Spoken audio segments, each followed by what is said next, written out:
Hi everyone, New York Times bestselling author Jamie Brumfield, and I'm coming to you today to talk to you about my tips for working from home when the kids are home with you. So there's a lot of videos out there that talk about working from home, tips to be productive working from home, but many of them don't touch on the kid aspect. And many of us have our kids at home, either schools are closed or we have toddlers. And so for example, I have been working from home for 10 years, but when I had my daughter 3 years ago, almost 4 years ago, things changed a lot. So there's some really good, so I put together this list of how to be productive working from home when your kids are home with you. And hopefully this can help those of you that are trying to continue to work but also entertain and keep your kids moving with their homeschooling, their education, and kid-friendly stuff. And so I hope that this is helpful. So grab a pen and paper and let's chat.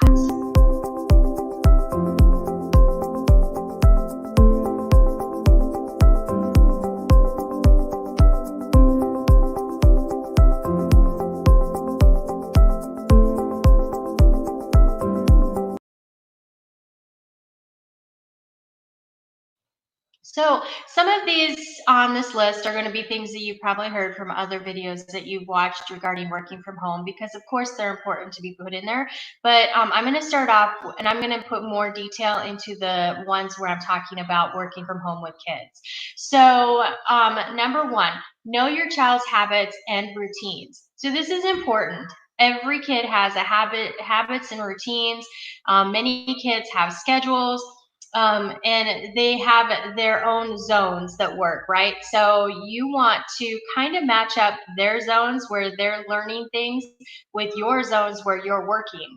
And so kind of getting to know your kids' habits, routines, things like that. I have a 3-year-old daughter. I've been working from home for the last year. I took a couple years off from working from home when I had our daughter, but about a year now I've been working from home with her, and I just started writing my books again. So I've got my 20-hour-a-week job that I work from home, plus my books, writing my books, marketing my books, running my self-publishing company, which is as a business owner, and also doing coachings and doing my YouTube videos, which is another stream of income as YouTube channel grows and continues to grow. So I've got all of that going on. And so I started over the last year just kind of adding layer upon layer upon layer upon layer as I was figuring out how to schedule things in. What I learned from my daughter is by watching her is that she is great. She loves doing her independent play as long as she knows her routine. She knows when she wakes up in the morning, this is what we're going to do. And then we're going to do this, and then we're going to do this, and then mommy's going to do this while you're doing this. So as long as she has it on routine and it's on a schedule for her, then she is super amazing and very supportive. But if I take her out of that schedule, then my whole day is lost. Um, and also, just knowing my daughter, I schedule and things. I'll talk about that in here in a minute. But she also likes to be around people. She likes to play. She likes to do things with mommy. So I have to schedule that kind of stuff in. But knowing your child's habits and routines is paramount if you want to be productive working from home, because then you can create a schedule for your child, and then you can create your schedule around that schedule with your child. Now, and it's going to depend upon your work. My work is all flexible. I can do videos anytime. I can do my transcription or captioning anytime. I can do my 20 hours a week tasks anytime. And I can do my writing anytime. So there is that flexibility built into my schedule, and I made sure that I had that flexibility. Not all of us have that. So you want to make sure that when you're creating the schedule, you look at what kind of flexibility that you have and what kind of schedule you have and work it around that. So have a schedule for your daughter and have a schedule for yourself. So that is number two. So know your daughter or know your child's habits and routines, and then work that into the schedule. Or number two is having a schedule. Create a schedule for your child and create a schedule for yourself and make sure they match up. Also, number three is to create peak or create your schedule around your peak work hours. We all have a cycle. Some of us are early birds, some of us are late night owls, some of us perform really well in the afternoon, some of us fizzle out in the afternoon. So you want to make sure that you know your own um, body schedule, your flow, your how your mind works. Are you really vibrant and awake in the morning hours? Do you need a couple hours to get going? Just kind of knowing your own peaks and valleys as far as energy level and mental level. And there is a difference between afternoon work for some people and morning work for some people. I do, in fact, there are some studies out there that talk about how it's not good to work an 8 hour shift, because by the time 6 hours roll around, from hour 7, and hour 8, the productivity goes down. And so there are studies out there of that. So it's very interesting to see that. So as a work from home parent, or somebody who is working from home, even if you're not a parent, it's good to know your own peaks and valleys and where your productivity is going to be the strongest. Make sure you schedule in the hardest stuff to do during your peak productivity hours, and make sure you schedule in the things that require less mental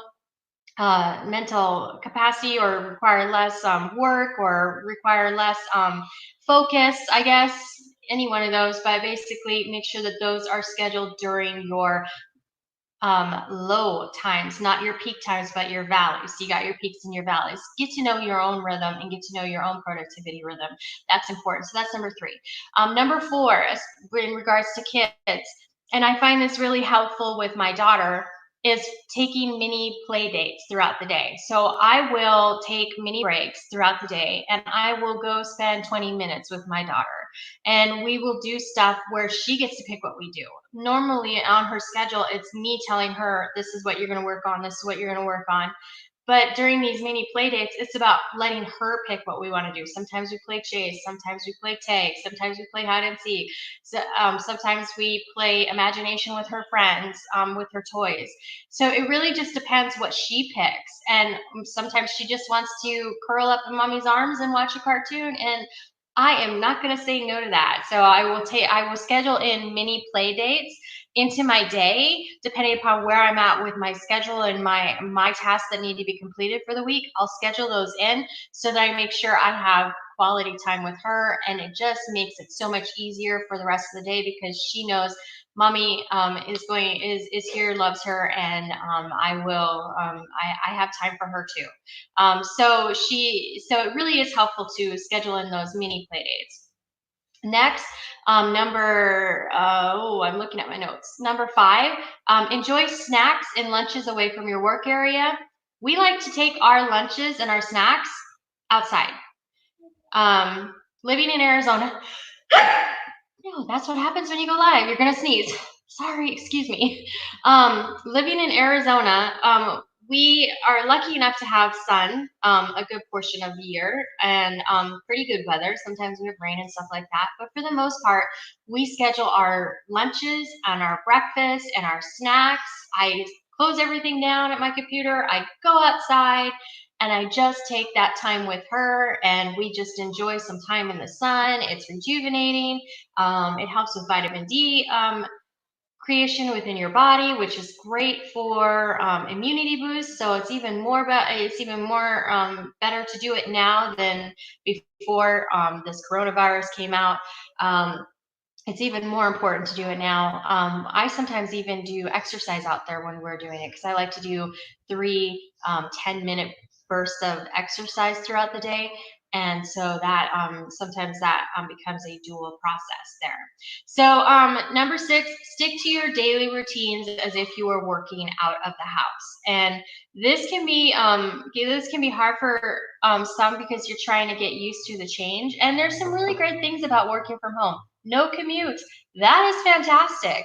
I do not commute. I don't do wear and tear on my vehicle. I don't have to drop my daughter off at daycare, because she's home with me all day. I do not have extra gas to spend getting to and from work. but I'm missing out on some other things that I would have done during my commute. And one of those is listening to podcasts or listening to audiobooks. I used to love listening to self-help audiobooks as I was driving to work during my morning commute. So you can still do a morning commute. You can grab your phone, grab your earbuds, and go on a walk around your block for a commute and listen to your podcast or listen to your audiobook. Just by doing things like that, you're still keeping yourself into the swing of things. It also forces us to get up. It forces us to follow our routine, follow our schedule. It creates a habit of getting dressed every morning. It's so nice being. I know when work from home started, everybody was talking about wearing their PJs. That ideal has changed over the years because people now say it's better to get dressed for the day, and that's one of my tips. But it's like it used to be, oh yeah, I get to go to work in my PJs, and that's great. But a morning commute where I just walk around the block, it gets me exercise, it gets me out in the sun, it gets me going for the day, it gets my adrenaline pumping, it gets my hormones going, it gets my mind functioning because I'm listening to my self-help podcast or my self-help audiobooks, or if I'm listening to something else, it just kind of gets my mind ready to go for the day. And when I get back, I am rejuvenated, fresh, and I am hitting one of my peak hours to work. So keep with your normal routines. If you had a commute and you did things during your commute, do a commute, take a walk. It's great.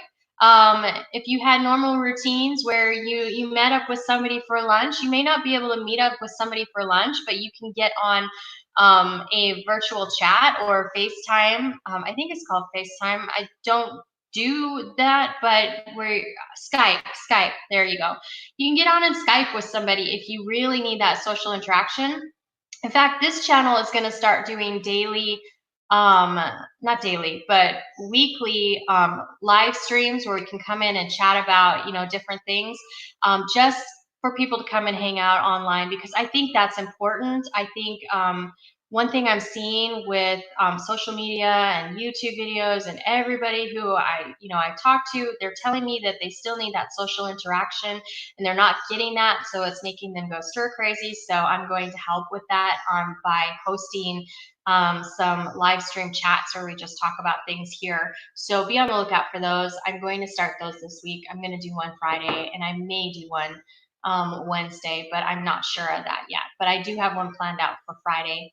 And while I'm saying that, if you are new to the channel, be sure to subscribe and click the bell to get notified when new videos become available in case you want to come and join us on those live chats.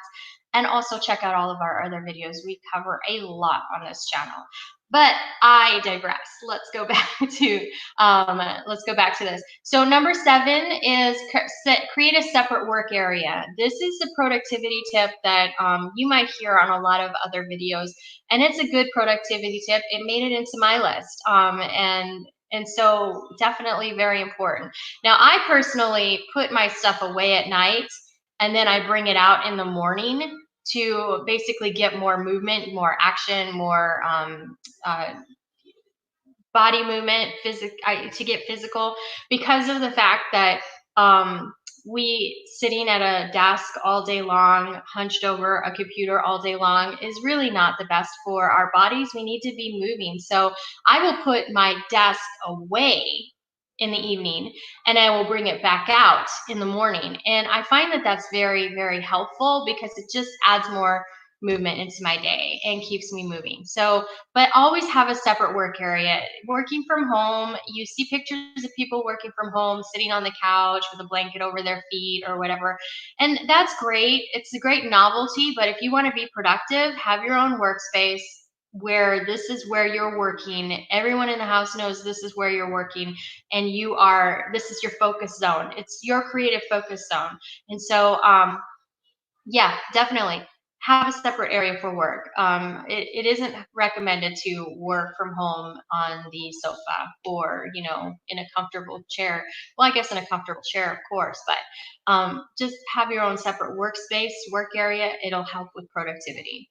Number 8, I kind of mentioned this earlier, was dressing for success, just getting up and getting dressed for the day. And really, seriously, this does not mean you need to wear a suit and tie or a suit, uh, a dress or anything like that.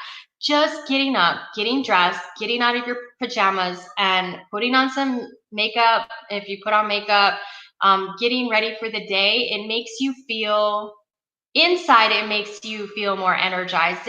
There's something psychological about it. It just makes you feel good. It makes you feel energized. It puts a smile on your face. You're looking in the mirror. You're like, yeah, I'm looking good today. So, just basically, business casual, or, even if you work at a place where you wear jeans and a t-shirt, at least get out of your PJs and get into your jeans and your t-shirts that you would normally wear. And of course, you can be comfortable because, again, we're working from home. But um, don't cheat on this one. And I've seen this on TV, as far as making a humorous comedy bit on it, where people are wearing a really nice top and then they stand up and they're in their underwear. We've seen those things. And yeah, I mean, if that's how you want to work from home, you're more than welcome to do that. But if you want to be more productive, there is something psychological about getting fully dressed and prepared and ready for work. So it does help. And then number 9 is do not multitask.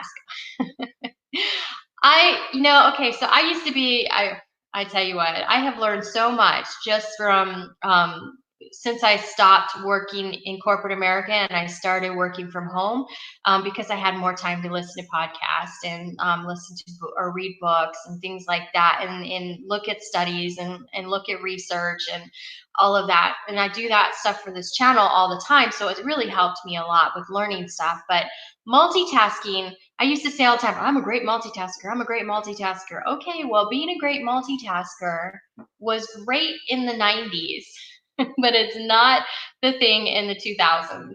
And basically, what they've proven is that our brain just isn't wired to multitask and be productive at the same time. Yes, you can multitask and you can do like 5 things at once. You can have a bunch of balls in the air, but you're doing 20% on this ball, 20% on this ball, 20% productivity on this ball. You see how that is not as effective as putting 100% of your focus on one thing and getting all your brain power in there. So multitasking is not recommended. It really is not recommended. Now, I have been told I'm ADHD, but I've always battled the hyperactivity in my mind. I've always battled that with having, like, sometimes playing music in the background or putting something on in the background, but it just occupies that piece of my mind that is clouding my ability to get work done. So some of us may need to do that, but that's not, in my mind, that's not multitasking. I think that's more about working past um, challenge that I have in being productive. And so finding a solution, and that seems to have always helped me. But as far as multitasking, that's when you're doing this at the same time as doing this, and you've got this project going on. That is not going to produce very productive results. And in today's world, in today's landscape with working from home, quality, I hope, is going to outweigh quantity when it comes to different things. I know in my job, quality in my writing, quality outweighs quantity.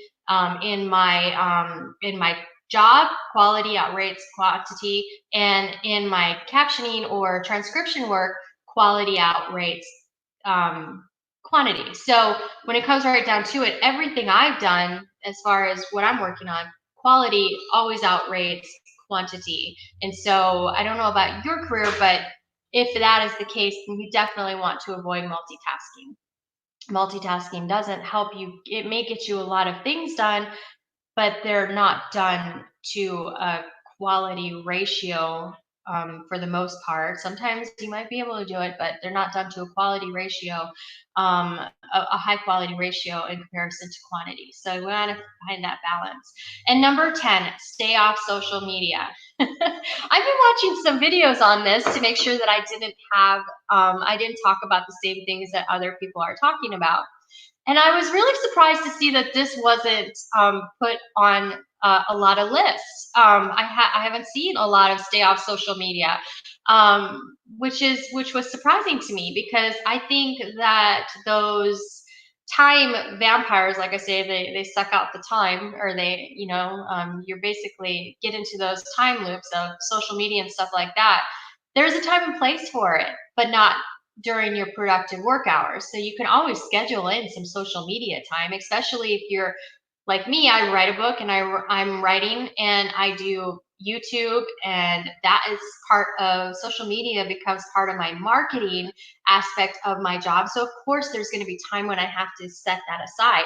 But when you're doing and when you get caught up in the surfing, social media, the shopping, all of that stuff, and it now 30 minutes is now 2 hours, then you've just lost 2 hours of productivity and probably got 10 minutes of actual stuff done during that 2 hours that you actually need. So when I'm doing social media, if it's a necessity where I have to do marketing and things like that, then I schedule it and I put a timer on my phone. I set the timer on my phone, and I'm like, this is how long I have to do this.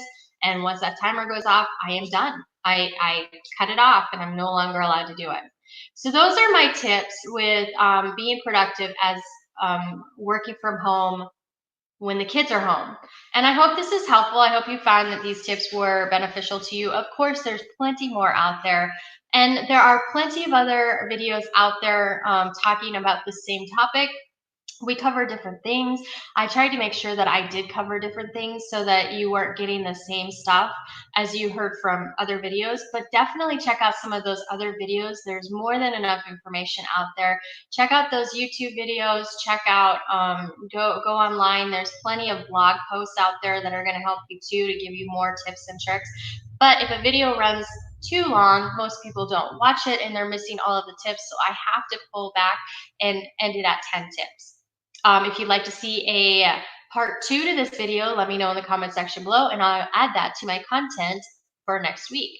And also, I have a lot of stuff on coaching and self-help and stuff on this channel, as well as working from home, as well as parenting and all of that kind of jazz. So, and writing. So check out all of my content. You might find some great playlists out there that you're really going to enjoy, and find some great tips and tricks. So if you're new to the channel, please be sure to subscribe and click the bell to get notified when new videos become available. If you have already supported this channel by subscribing, commenting on the videos, liking the videos, and sharing the videos, thank you so much. From the bottom of my heart, it means the world to me that you are part of our Brumfield Believer family. Definitely totally awesome. And I hope you're finding great content. Always check out the community tab. I have polls up there all the time. I share promo codes over there all the time when I find promo codes, all kinds of things over there. It's just really, that is my blog, and the videos are my vlog. So you got the VLOG, and then over there on the community tab is more like a blog, VLOG. But the blog over there allows me to have conversation with you guys too, with your comments and things like that, and ask you questions of polling and stuff. I got a couple polls over there, so I'd love your feedback. Let me know in the comments, or let me know over there what you're thinking about the content of this channel and what you'd like to see in future videos. All right, so thanks so much for tuning in. I really do appreciate it. Be on the lookout. I have a spring up my wardrobe video I'm going to either post today or tomorrow, where I'm actually showing you some of the ways I cut shirts to spring up my wardrobe. Now that winter is over, there is spring coming, and I'm super excited to share how I like to make my peekaboo shoulders and things like that on shirts I never wear. All right, thanks so much for tuning in. I am New York Times bestselling author Jamie Brumfield. If you like paranormal books, romance, or mystery, check out my books in the video description box below. I've linked them up. Most of them are Kindle Unlimited. So if you have Kindle Unlimited, the book is free for you to read. So definitely check it out, and please review it. And as well, if you don't have Kindle Unlimited, I put a referral link down below to check out Kindle Unlimited on Amazon as well. It's a great feature. You can watch thousands and thousands of, or read thousands and thousands of books, only one monthly fee that you pay. So I find it phenomenal. And with all this extra time we have on our hands, why not, right? So definitely check out the Kindle Unlimited link I have down below as well if you don't have it. Thanks so much for tuning in. I am New York Times bestselling author Jamie Brumfield. You have a fantastic day. Bye.